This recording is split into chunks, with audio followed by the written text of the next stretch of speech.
You're watching the #1 podcast in the YouTube wrestling community, and I'm your host, Jean-Paul Leek, and this is Ropebreak. And guys, I know it breaks your heart like it does mine flying solo today, but, Juan is always here in spirit, but, that's about as pleasant as we're going to be because this show is awful. This is going to be more of a rant than a review. The review will be in there somewhere. Don't worry, guys, but, this show is awful.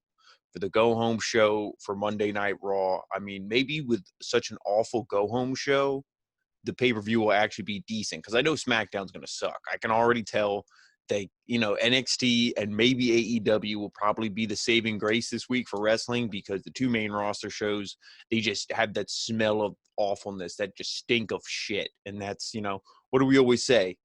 Friday night SmackDown, are you ready for some bullshit? But enough about Friday night SmackDown. Unless you didn't check out last week's review, then go watch that and go watch, we did a special video on Bound for Glory and obviously all the other previous weekly shows. So check that out. But, we're here for the Monday Night Raw. And like I said, this show was not good.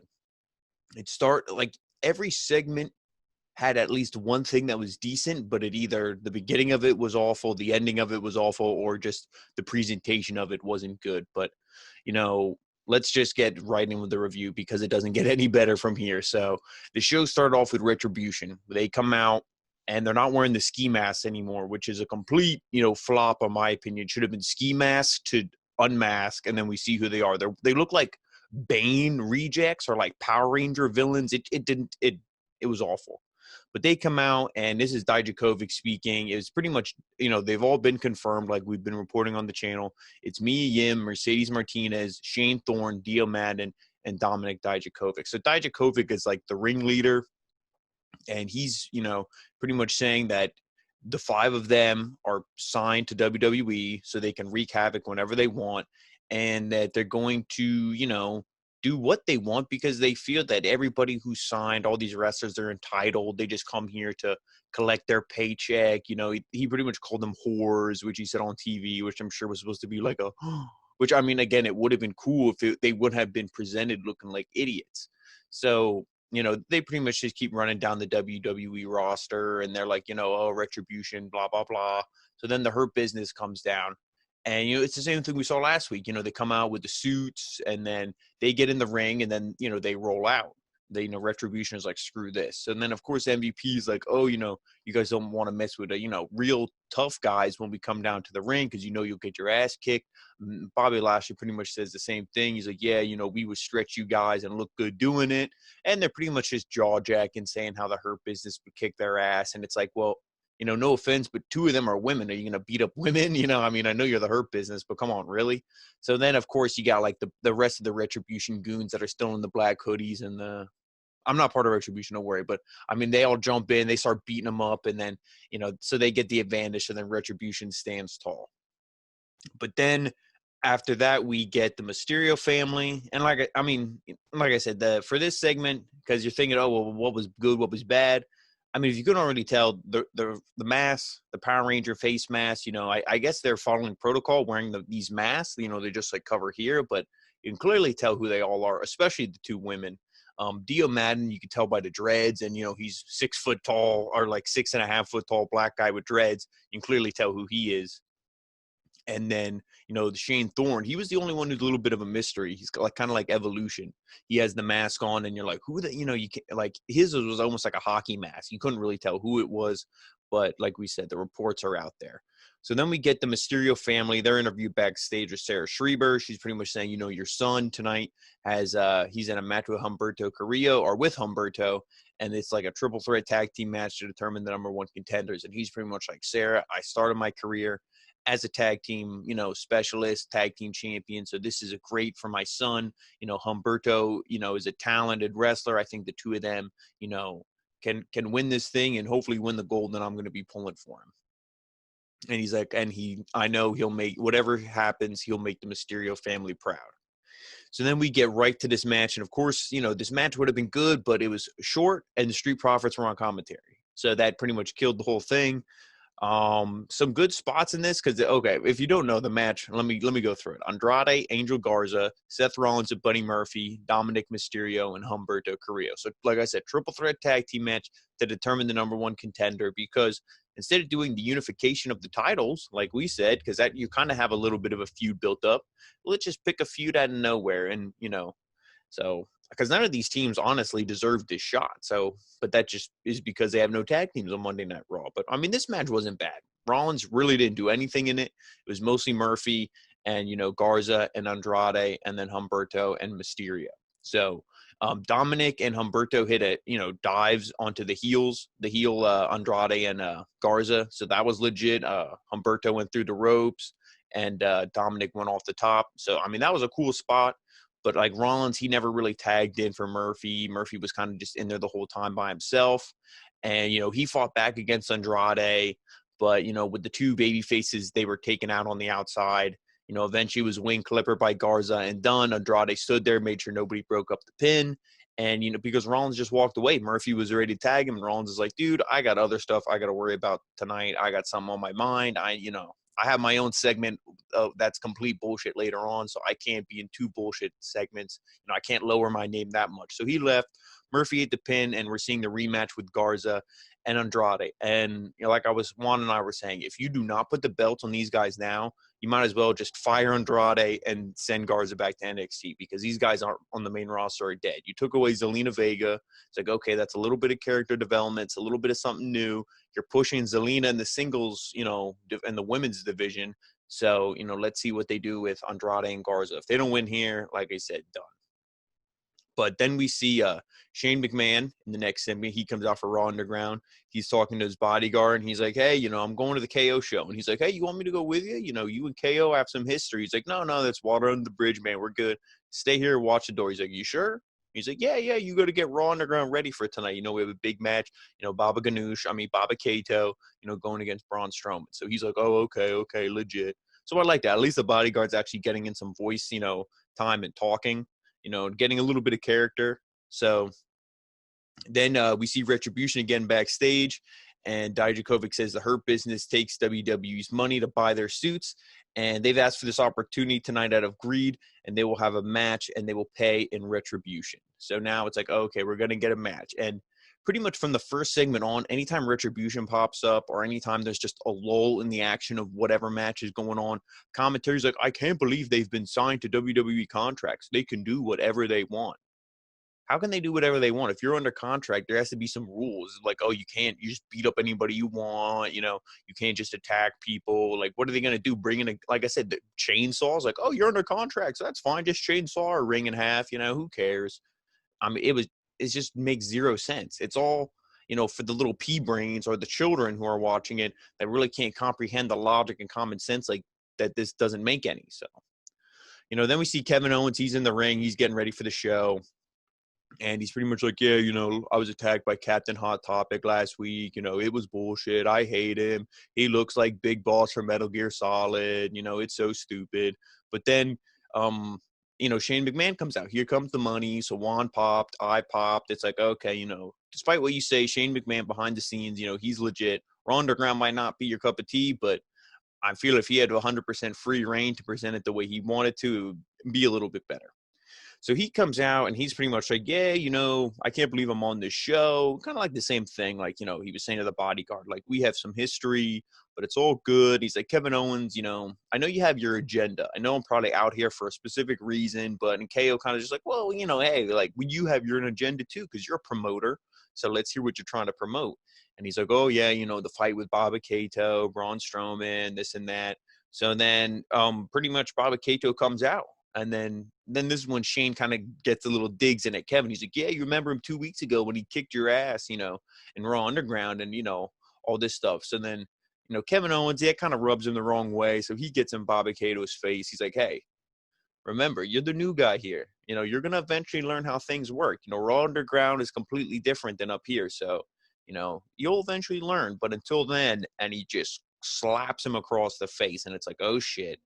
And then here I'm like, okay, is Kevin Owens going to get jobbed out to Baba Kato? Like, how, that would be so stupid. But or Daba Keita, whatever it is, because we call him Baba Ganoush, so I get the whatever, the big dude.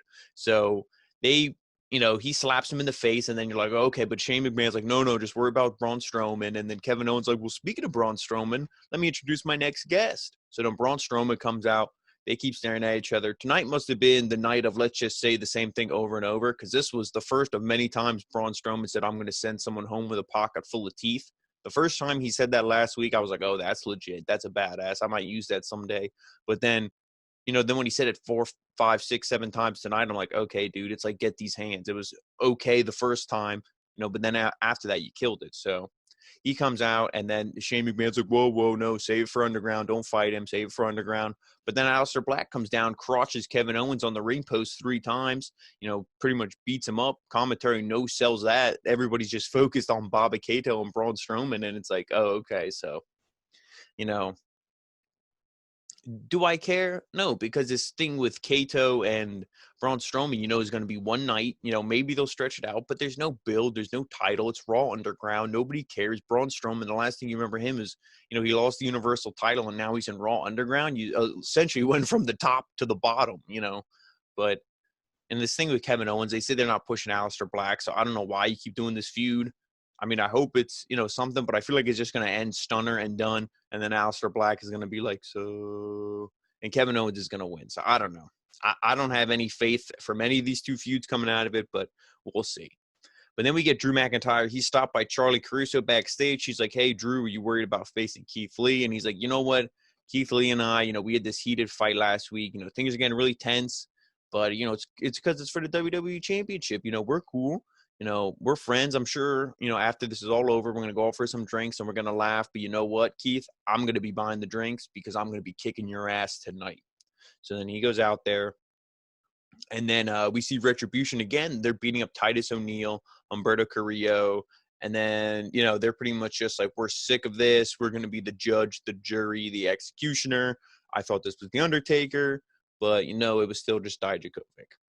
So then we get the match, Drew McIntyre versus Keith Lee, a match that has title implications. Should that be the main event? No. We'll just put this in, like the first hour of the show. So this match was good, actually. It was short. So, of course, it, right when it really started to get going, it ended. But Drew McIntyre goes for the Claymore kick right away, which was legit. Obviously, they play up the thing where Randy Orton went up for the RKO. Keith Lee was like, I'm going to block that. Same thing with the Claymore kick. He couldn't get it off. But, I mean, these guys were just beating each other up. In the beginning, a little bit slow besides that hot start with the Claymore. But then eventually they go to the outside and they start slapping each other. Drew chops Keith Lee, and then that kind of wakes him up. He hits him with a Grizzly Magnum. Keith Lee, I think, gets slammed through the table. They fight back in the ring. Drew hits the Claymore, and then you're like, oh, shit. I didn't think there was going to be any interference, and I thought Keith Lee was going to kick out of the Claymore, and they're really going to build him up.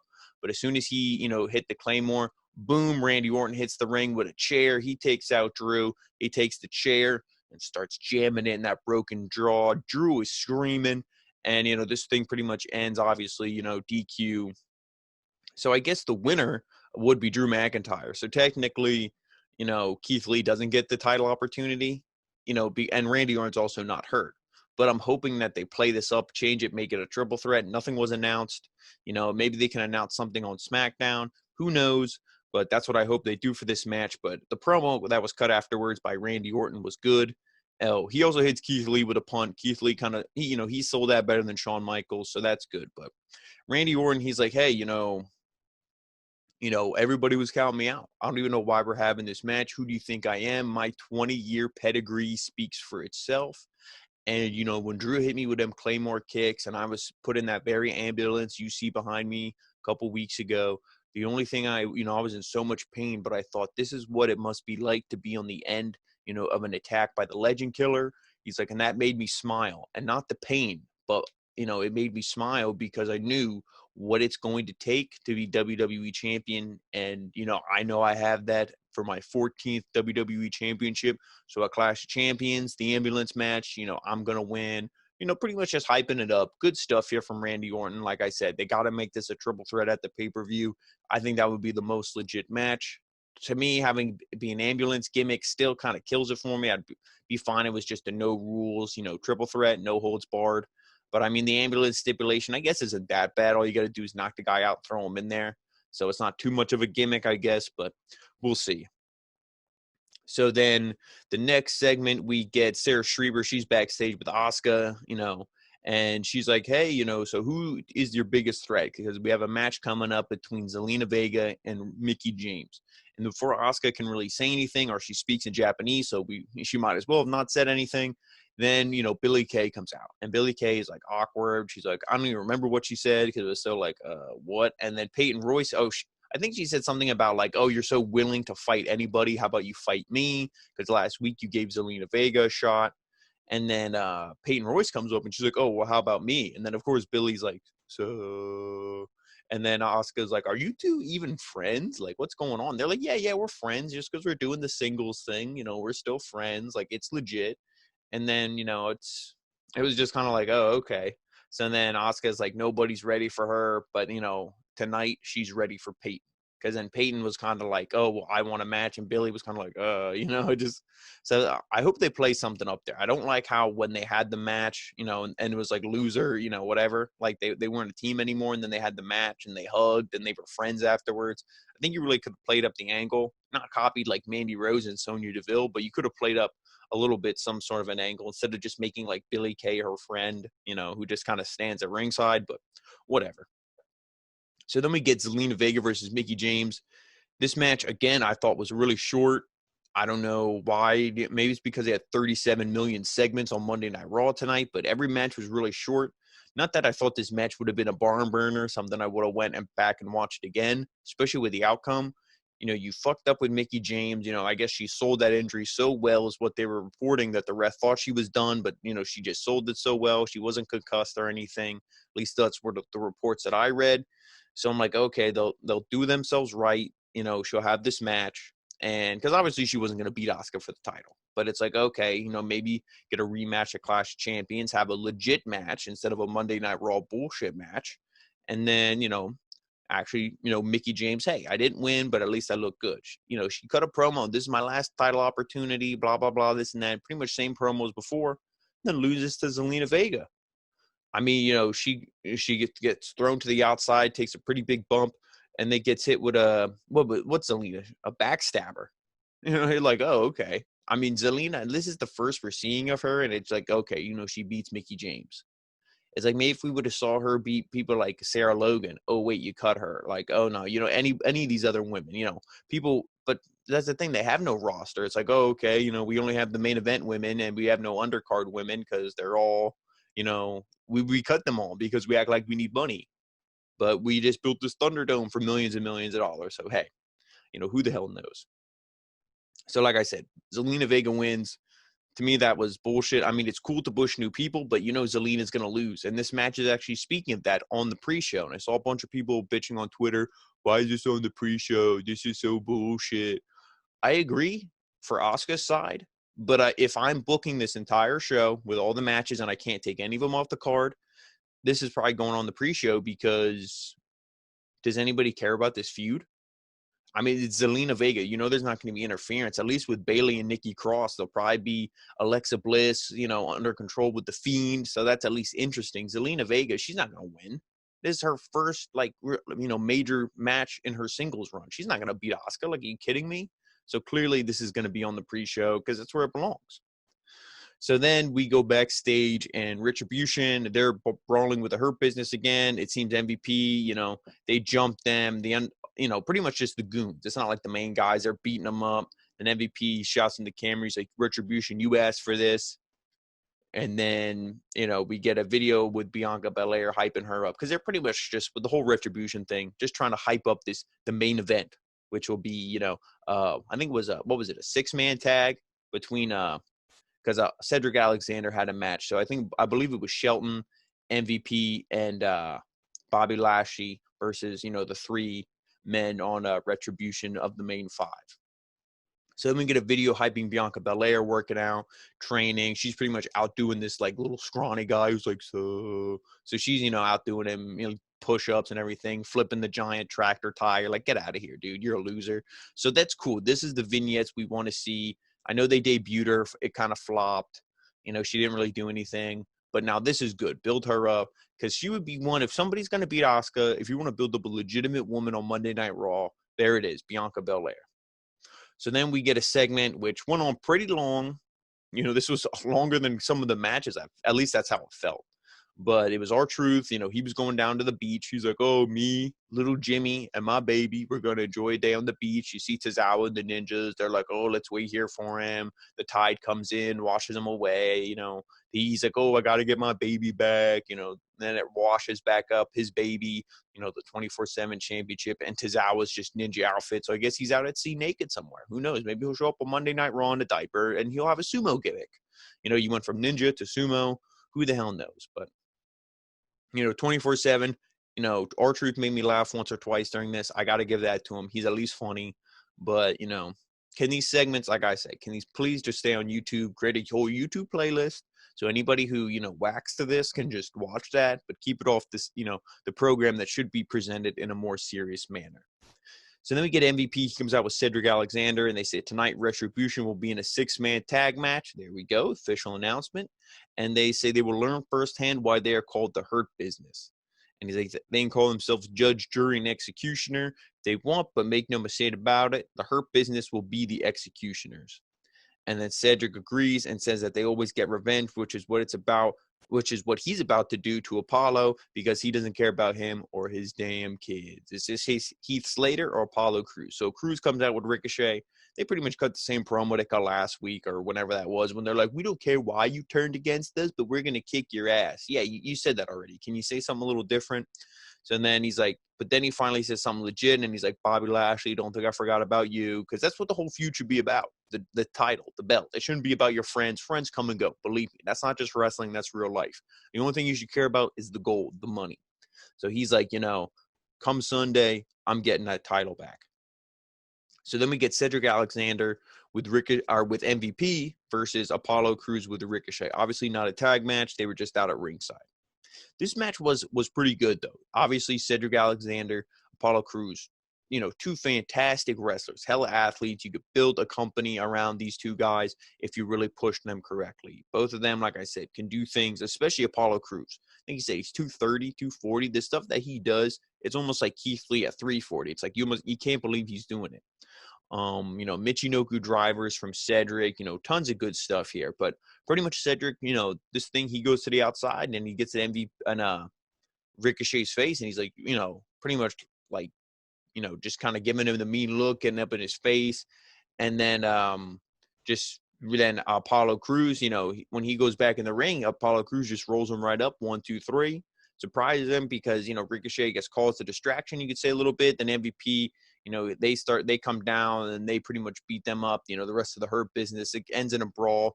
But as much as you're pushing up Cedric, and I wanted to see him win, it makes sense for Apollo Crews to get the sneaky win going into the pay-per-view. You know, the heels beat him up. I don't think he'll win. I don't see them doing that to Bobby Lashley. Hot potato wouldn't benefit really anybody, because I think Bobby Lashley is the main money guy, unless they're going to drop the title from him and maybe he moves on and, you know, goes for the WWE Championship again, because I think Lashley, the way you're building him, you got to push him hard. So hopefully he retains that championship, but we'll get more into the previews and predictions when we do that video later in the week. So, like I said, I didn't hate that segment too much, so I guess that one gets a pass. But then we go to Raw Underground, and we see Dolph Ziggler. He's going against Arturo Ruha. So, I mean, you know, does anybody really care? He just chokes out Ruha at the end. Ziggler does. So it's like, oh, okay, legit. So then Sheen, he tries to interview Braun, but Braun's all, you know, screaming at him. So then he gives a microphone to, I believe her name was Brianna Brady. So then she asks Braun, she's like, oh, you know, hey, how does it feel about the upcoming fight? Braun yells, and he's like, I already told Shane last week that I was going to knock some teeth out of these little babies and send them home to their mamas. Again, you know, knocking the teeth out, you know, with a pocket full of teeth, blah, blah, blah. So he's like, I'm going to destroy Dabba-Kato. So then we get Seth Rollins. He comes out. And, you know, he has this brown envelope, but it's like, oh, my God, like, what's going on here? He's like, oh, you know, I'd like to make an announcement to the Mysterio family. You know, he's like, but first, let's look at this picture of the Mysterio family before they come out. So you see the whole family, and he's like, look at Dominic, look at Ray. He's like, something ain't right here. And at this point, everybody with a brain is going, you can't be serious. You can't literally be doing the same Eddie Guerrero, this ain't your child story. And then, Rollins must have been hearing all of our cries because he's like, I know this was done before. But, I had somebody do a test, and they tested the Mysterio kid. And so then the Mysterios come out, and Ray's like, Seth, really? Like, this is fucking bullshit. Like, he's swearing at him in Spanish. You can just tell. He's like, dude, like, what's your problem? He's like, you put my family through so much bullshit. He's like, we've done this before. I've lived this. Dominic's lived this. My wife, like, we've all gone through this, enough. And then Seth, he's pretty much just like, well, hey, nobody, he's like reading this, and he's like, wait, nobody said that this is about, I know it was my mistake. It might not be about Dominic. This could be about Aaliyah. And then he's like, why are you trying to, drag my daughter into this? She's just a 19-year-old naive girl. She doesn't deserve this. And then when he says that, Aaliyah actually, it's like, okay, she shows more character and more emotion than Dominic. She looks at him and is like, really? Like, oh, I'm just some little naive-year-old, or naive 19-year-old girl. Like, really? So then she walks off. And then, Angie, the wife, she kind of looks at Ray goes, and then Dominic just looks at, Seth, and he just shakes his head looking at him like, you son of a bitch. So it's like, they're going to have a feud again, and they're going to have another match. Dominic needs to go over at this point, if they do have another match. So then they leave. And then Rollins is like, oh, I'm sorry. I didn't mean to cause so much bullshit with the Mysterio family. So, he goes straight up uncle on that. And it's like, what the hell? Like, what are we supposed to think here? So, I don't know. Like, at least with it being Aaliyah and kind of what we saw later on, I don't hate this so much, but I'm like, really? Like, this is the only way you could have caused friction and turmoil in the Mysterio family to try to do this, oh, it's not your child again. You know what I mean? It's like, but that's WWE creative. They literally can't think of anything creative. I don't even know why you call them creative. It should be WWE uncreative. Look how uncreative that name was. So there you go. I should be part of their writing staff. So then Natalya and Shayna Baszler, they go against Natalya and Lana. Does anybody care? Or Nia Jax. I might have said Natalya twice. Nia Jax and Shayna Baszler. I wish it was Natalya twice instead of Nia Jax. So Nia Jax and Shayna going against Natalya and Lana. This thing was like 30 seconds. Lana got her ass kicked. I don't even think she was able to tag in Natalya. You had Liv Morgan and Ruby Riott. They were on commentary. Ruby's not bad, but Liv, she's a worse. She might be one of the worst talkers in WWE. And I'm not trying to knock her, but it's just she doesn't sound like there's zero confidence. There's zero, like, she doesn't know what to say. She's kind of like, and I feel like, Tom Phillips and Byron Saxton, they're trying to help her along, feed her some lines, but it's just, put her in the promo classes. Then I think she'll get better. She's a better wrestler than when she debuted, so clearly she can get better, and I think she'll get better in the promos too. But it's like the Street Profits, where not that this match was any good, but when you put people on commentary that can't talk, it really takes you out of the match. So, like I said, pretty much he just taps out to the Karafuda clutch and done. So then after this thing, the champions, they go to the Riot Squad. They shove them. They're like, screw you, you're bullshit. They grab Liv. Ruby pulls Liv out because she was going to Samoan drop Liv through the table. So they watch as they Samoan drop Lana through the table again, and they're like, oh, shit. But then they're kind of looking, though. They're like, yeah, that's the intensity we want, and we're going to bring it right back to you, and we're going to win those belts. They're, doing the belt motion and stuff. So, I mean, that match I'm actually looking forward to if they give it time. If it's one of those things like, 7 minutes and the champs retain, then complete bullshit. But if they actually give a decent match and, they do the upset with the Riot Squad, then I'll be happy. So then we get Drew McIntyre. He's in the trainer's room icing his jaw. Charlie comes up to him. She asks how you're feeling. Drew McIntyre says that, he's like, oh, I'm in pain, but, I'm good, and I can't wait for Sunday because there's going to be no rules, and I'm going to beat the piss out of Randy Orton.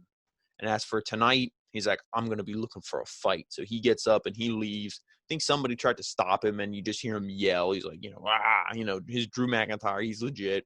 He doesn't do what anybody tells him. Just like Retribution, because it's a land without laws. If you're signed to a WWE contract, rules do not exist. So then Mysterio family, they're arguing backstage, and Aaliyah's saying that she's old enough. Mysterio, Ray's like, oh, I didn't mean it like that. I'm sorry. She's like, oh, no, hey. I'm old enough to take care of myself. I pretty much just came to Monday Night Raw, with mom to support, you and Dominic. And I see all this bullshit, you guys, you keep getting hurt. You keep having this feud with Seth and it's meaningless. What's it even for at this point? It's just dumb. So then she just walks off. She's pissed. Ray's going to go stop her. And then Angie's like, no, just let her go. This is how teenagers are. They got to calm down and whatever.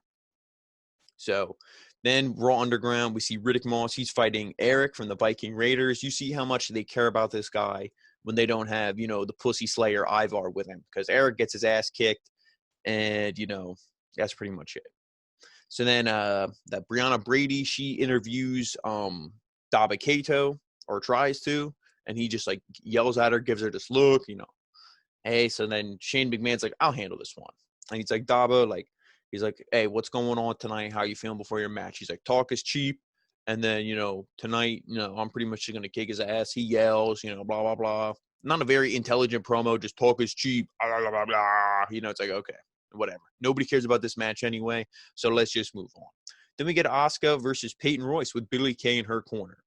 So this is another one. Very short, not good, sloppy, and it ended in a DQ. So before this thing really gets going, Asuka tries to get her in an Asuka lock. It looks really awful. I think it was just because it was setting up the run-in. But, if I'm going to blame anybody, I have to put the blame on Peyton. Because, it's Asuka's finisher. You don't know how to do your finisher. Come on. So Asuka clearly knows what she was doing. But I think it was just to set this up, because then she kind of had her back towards the stage, that side of the ring. So Zelena comes in, kicks her, starts screaming. So this thing, Asuka wins by DQ. Zelena then, she keeps tagging her, screaming at her. Then Asuka fights her off. Zelena retreats and then yelling that the title is hers. So then we get Aaliyah. She's sitting alone backstage with Murphy. And, Murphy approaches her and he's like, hey, I just want to apologize. Pretty much is all gone out of hand. Everything with Seth. I don't know what he was doing. And he's like, if I hurt you in any way or anything, I'm sorry. And then he leaves. He doesn't try to be creepy or whatever. I saw some people were bitching. They're like, oh, if they're doing a romantic angle, that's so stupid. That's so gross. She's 19. Well, he's 31. Okay, it's 12 years. Yeah, that's a big gap considering, but she is over the legal age. So it's like, what's the big deal? And also it's a work. You know what I mean? It's not a shoot. They're not getting married tomorrow. So I don't know why people get so upset. Calm down. If you don't like wrestling, just turn it off. So then, for those two segments, if I got to review that, the women, like I said, the Asuka thing, I don't care. It's pre-show. That's where it belongs because the feud has zero build. And we'll see where they go with this Mysterio thing. I mean, I said the maternity test or whatever you want to call it. It's our paternity. It's this is so stupid. We've seen this before. With Aaliyah, at least it's a little different. It's playing up the angle, but I'm still not a fan. You could have done this such a better way. So now we get time for the big match. Dabba-Kato, Braun Strowman, and, Shane gets the fight underway, and then, of course, these guys just go at it. Not a very good match. These guys were blown up immediately. They're both sucking wind. They were both done, and it's like, what did they just run a marathon before this thing started? I don't even understand this, but, Braun wins this thing. Were they going to lose? No, they're Braun had him choking out in the beginning of this thing for a while. They brawl to the outside, go back in. Braun pretty much punches him, tackles him, starts throwing these really bad punches because Braun is completely gassed and done at this point. So then they call this thing off. So Braun Strowman wins. Do you care? No. Do I care? No. Let's move on. Then Retribution, they make their entrance for the main event. We are finally here, folks. I can finally stop talking about this awful episode of Monday Night Raw. So Retribution makes their way to the ring. Shane Thorne, Diamond, and Dominic Dijakovic. But now their names are Slapjack, T-Bar, and Mace. I believe Slapjack is Shane Thorne, T-Bar is Dijakovic, and Mace is Diamond. I might have those other two mixed up, but I'm pretty sure T-Bar is Dominic Dijakovic. So they make their way to the ring. This wasn't bad. Obviously, Dijakovic he was one of my favorite wrestlers in NXT, and I'm kind of sad that this is where his gimmick is, this is where it's taken him, but we'll see. If they present Retribution in at least a legit way booking wise where they win and, look strong, then maybe I can forgive the gas mask and, the shaved head and the weird eye makeup. But, if they keep losing, then, Dijakovic, I feel really bad for you because you're a hell of a wrestler. Theo Madden, he's getting better. He looks good. He obviously has the size. He has the charisma. And, I think he can be good as well. And Shane Thorne, again, very underrated, underappreciated. He's a guy who fits this Retribution thing the most, I feel. Mia Yim was used pretty good on NXT. Obviously, there's a ton of women. You can't put the title on everybody. And the same thing with Mercedes Martinez. I mean, she just started in NXT. I don't know why she's in Retribution. You could have put other women in there, especially in NXT. There's a lot of women you could have put in there instead of her. But maybe they thought, hey, we don't need 3 powerhouses in NXT, so let's put one of them in Retribution. But like I said, this match wasn't bad. Shelton Benjamin as well, MVP, and Bobby Lashley on the other side. So obviously this thing was going to be good. But when Lashley, he takes over at the end, and then he gets the hurt lock on T-Bar. Oh, okay. So T-Bar must be I think it was Shane Thorne that is T-Bar. So excuse me, because I believe it was Shane Thorne who he had okay, well, let's be honest. Do these names matter? T-Bar, Mace, and I forget the other one already. Do we care? No. So he had the full Nelson on him. And, he's like, oh, but then Dijakovic comes and punches him. And then that was the DQ. And I'm like, are you kidding me? Like, that would be like, if your partner's getting pinned and you jump in there to break it up, you have the 5 count to get out of the ring. That was pretty much what he called there, a DQ. So they called the DQ on that, but then immediately the 20-plus goons from Retribution, they hit the ring and they start beating everybody down. That's when you should have rung the bell. It should have been like, oh, he broke up the pin, and then you could have had Lashley punch Dijakovic off the apron, and then you had them swarm. Then it's the DQ. Okay. But really, you're going to call the bell on the DQ? I mean, the bell was probably just the signal to have all the goons, crawl out of the woodwork. But, I mean, it was bad. It was bad booking. The match itself, it was going okay. But like I said, there was not a whole segment of the show that was great from start to finish. And then, when Retribution hits, now this was cool. Then Drew McIntyre, he leads the entire Raw locker room out because he's like, hey, I'm looking for a fight. I'm pissed off. And it's like, who are you going to beat up? Randy Orton, beating him up now before the pay-per-view wouldn't prove anything. Keith Lee, he's your friend. It's whatever. But Retribution, that's an easy target. So he leads out the whole locker room. You saw the Street Profits. You saw Andrade, Garza. You saw pretty much everybody. And that's what I like. Heel faces. They don't care. Retribution is like the third team, of the heels and the faces. They attack everybody. So Drew leads the locker room out. They start brawling. They start beating everybody up. Drew sends one of the guys, throws him out right on the floor. Nobody catches him, just hits the floor, done. It looks legit. Drew's just standing there in the ring looking to kick somebody's ass. Randy Orton slithers in. RKO hits it. And the only thing I don't like is, I mean, maybe it was just a camera angle, but I feel like everybody stopped fighting after Randy hit the RKO. Because you didn't see shots of anybody still brawling. It was just like an upward shot, like looking up, of just Drew laying there, and then Randy Orton's kind of stand over top of him. And then it's like, oh, Clash of Champions, what's going on here, blah, blah, blah, ambulance match, Retribution, they're signed to a WWE contract, pocket full of teeth, we need to say these catchphrases and these little, gold rush. And it's, that was Raw. It was not good. SmackDown, I don't think will be any better. Like I said, the saving graces this week have to come on Wednesday.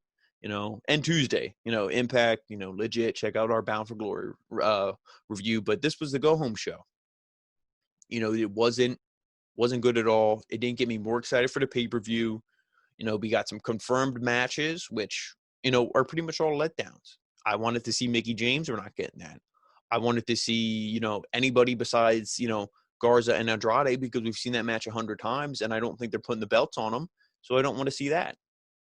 And, just Retribution, they completely killed it. That, they were kind of going somewhere. They had a little bit of momentum, not a lot. They were the little engine that maybe can do it. Not could do it. They maybe could do it. Now that whole engine exploded, fell off the train tracks, and done. And like I said, the Mysterio thing is interesting, but we've seen it before. So to me, it's just dead. But at least Aaliyah shows the emotion, and she's like pissed, and she's like, no, Dad, you're bullshit. So, I mean, at least that's like, okay. At least it's more than Dominic, who's like, Seth, I'm going to beat you. And it's like, okay, at least Aaliyah has a little bit of fire in her. Maybe she should become a wrestler. You know, at least she cut a legit promo. But, you know, no offense to Dominic. He's legit. I think he'll get there. But, I mean, that was Monday Night Raw, guys. You know, let me know what you think. Did you think it was as bad as we thought it was? You know, did you think, oh, you know, I like this. I like Retribution looking like Bane. You know, maybe they'll bring Jon Moxley or Dean Ambrose back as their leader in the gas mask, and they can all get syringe shots in the ass. You know, who knows what they're going to do. But let me know what you guys think. If you guys like this, do you guys think Asuka and Zelena should be on the pre-show? You know, you guys tell me your thoughts in the comments below. But also don't forget to follow us on all social media. We're on Ropebreak on Facebook, the original Ropebreak on Instagram, the OG Ropebreak on Twitter, and of course right here on YouTube.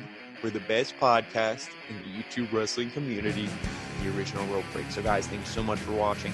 And you know we'll see you bright and early, or not, I lied. We will see you right after the show ends Wednesday for Dynamite. So guys, stay tuned. Thank you for watching.